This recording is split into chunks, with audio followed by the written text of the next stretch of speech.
Hi అండి, అందరికీ నమస్కారం. మరి నిన్నటి వీడియోలో శ్రీకృష్ణ పరమాత్మ కాళీయుడిని ఓడించడం తెలుసుకున్నాం. ఇక ఆ తర్వాత ఏం జరిగింది అనేది మనం ఈ వీడియోలో తెలుసుకుందాం. అలా శ్రీకృష్ణ పరమాత్మ బలరామకృష్ణులు అలాగే తోటి గోపబాలులతో ఆడుతూ పాడుతూ చిలిపి పనులు చేస్తూ సరదాగా గడపసాగారు. అలా ఉండగా ఒకనాడు ఏం చేశారంటే గోపబాలురతో కలిసి ఆలమందల వెంట అంటే గోవుల మందలు ఉన్నాయి కదండి, వాటన్నిటి వెంట వెళ్ళి ఒక తాటి తోటకి చేరారంట. మరి పశువులను మేతకు విడిచి తాము తాటి చెట్ల కింద కూర్చున్నారు. ఒకంతసేపటికి గోపబాలురు వచ్చి, ఇక్కడ మనం ఉండవద్దు, ఈ తాటి తోటలో ధేనుకుడు మొదలైన రక్కసులు అంటే రాక్షసులు ఉన్నారని పెద్దలు చెప్తారు, మనం వెళ్ళిపోదామని చెప్పి ఒక గోపబాలుడు చెప్పాడంట. మరి మరొక చోటికి పోదాంలేండి అనగా బలరామకృష్ణులు బెదరకండి, ఇక్కడ రాక్షసులు ఉన్నారా, అయితే వాళ్ళని హతమార్చి ఈ తోపు అందరికీ ప్రవేశయోగ్యం అయ్యేటట్లు చెయ్యాలి అని చెప్పి అన్నదమ్ములు ఇద్దరూ కూడా చెప్పి ఆ తోట లోపలకు వెళ్ళారంట. నలుదిక్కులు మార్మోగేట్లు భీకరంగా అరవడం ప్రారంభించారట. ఆ ఘోష విని ధేనుక ప్రముఖులైన రాక్షసులు గాడిద రూపాలతో వచ్చారు. కృష్ణుణ్ణి పలు విధాలా బాధించసాగారు. అది చూచి బలరాముడు తన మీదకి వచ్చిన రాక్షసులను పట్టి తాటి చెట్టుకు దాపు చేసి గిరగిరా తిప్పి కొడుతూ తుండెములుగా పడగొట్టాడంట. అంతే, ధేనుకుడు గాడిద రూపముతో వచ్చి కృష్ణుణ్ణి ఎదిరించగా కృష్ణుడు వాని కాళ్ళు పట్టుకొని గిరగిరా తిప్పి చెట్టుకు వేసి కొట్టి ఉసురు ఎగరగొట్టాడంట. అంటే ప్రాణం తీశాడు, చంపేశాడు అని అర్థం. వాని చావు చూసి వెనుక ఉన్న రాక్షసులు అదిరి పారిపోయి ప్రలంబాసురుణ్ణి చేరి ధేనుకాసురుని చావు చెప్పారు. ఆ విషాద వార్త విని ప్రలంబుడు విచారించాడు. ఏదో ఉపాయముతో ఆ అన్నదమ్ములను దెబ్బ కొట్టాలని ఆలోచిస్తూ ఉన్నాడంట. ఆ విధంగా తాటితోట రాక్షసుల బాధల నుండి విముక్తి పొంది మనుషులకు పశువులకు స్వేచ్ఛగా విహరించడానికి యోగ్యమయ్యేదట.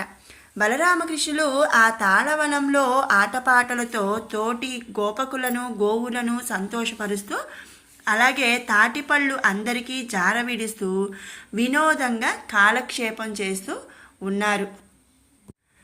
అలా ఉండగా ఒకనాడు మరి ఏదో ఒక రకంగా దెబ్బ కొట్టాలి అని ఆలోచించిన ప్రలంబుడు గొల్ల పిల్లవాని రూపంలో వచ్చి గోపబాలులతో కలిసి ఆటలాడుచూ బలరాముణ్ణి తన భుజాలపై ఉంచుకొని ఒక భయంకరమైన నిజ రూపంతో పైకి ఎగిరిపోయాడు. కానీ బలభద్రుని మోయలేక దప్పున కిందికి దిగి పట్టబోయాడంట. ఆ దశలో కృష్ణుడు కనుసంజ్ఞ చేయగా బలరాముడు ప్రలంబుని జుట్టు ఎడమ చేత పట్టుకొని 3 ఊపులూపి కింద పడగొట్టి కాలితో గుండె అదిమి పిడికిడితో తల మీద పొడిచాడంట. ఆ పోటుకు ప్రలంబుడు తల పగిలి నెత్తురు కక్కుకుంటూ చచ్చాడు. ఆ తీరున ప్రలంబుడు చావడం చూసి గోపబాలురు ఆనందంతో చిందులు తొక్కుతూ చప్పట్లు కొడుతూ బలభద్రుణ్ణి పొగిడారు. ప్రొద్దుపోయే సమయం కాగా అందరూ గోకులానికి చేరారు. బలరామునిచే ప్రలంబుని చావు తమ కొడుకుల వల్ల విని గోపాలురు పెద్దలు ఆశ్చర్యం ఆనందం 2 కలగలుపుగా పరవశులయ్యారు.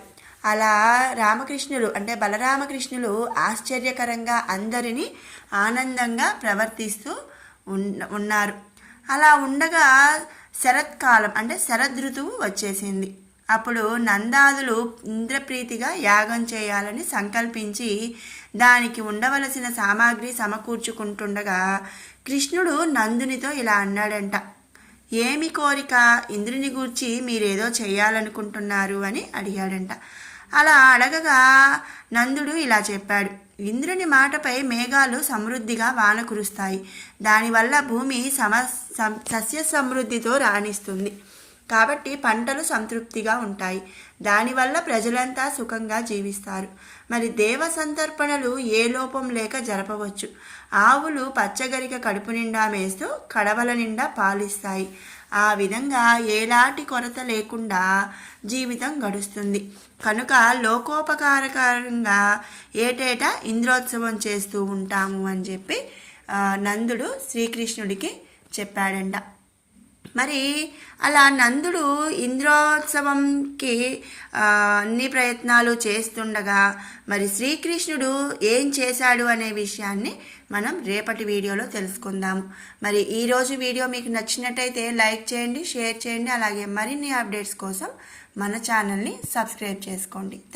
Thanks for